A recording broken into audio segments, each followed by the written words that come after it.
First this evening, the Hillsborough County Sheriff's Office says one of their former volunteer deputies held 2 women hostage at gunpoint and raped them overnight. This before investigators say he turned the gun on himself. You are watching 10 Tampa Bay at 6. I'm Carolina Lee. And I'm Dave Wagner. 10 Tampa Bay's Malik Rankin joins us with the new details we've learned in this case. Malik?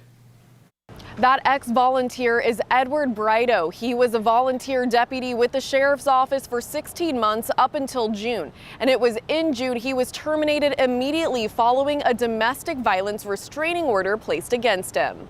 We're told Brito could have faced criminal charges for those allegations pending evidence from the Florida Department of Law Enforcement. As a volunteer deputy, Brito worked under the supervision of a full-time law enforcement deputy.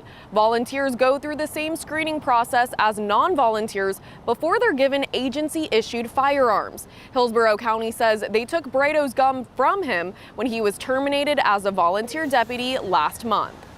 So we do know that somehow he obtained a firearm to kill himself, and that's what we are trying to determine. How did he get that gun? The sheriff's office says while mental health is often a factor in suicide, the actions of this former volunteer are, quote, monstrous and a clear example of domestic violence. The identity of the victims are protected in this case under Marsy's law. Hillsborough County Sheriff's Office, they have victim specialists on staff, and they tell me those services were extended to both of the women involved in this case.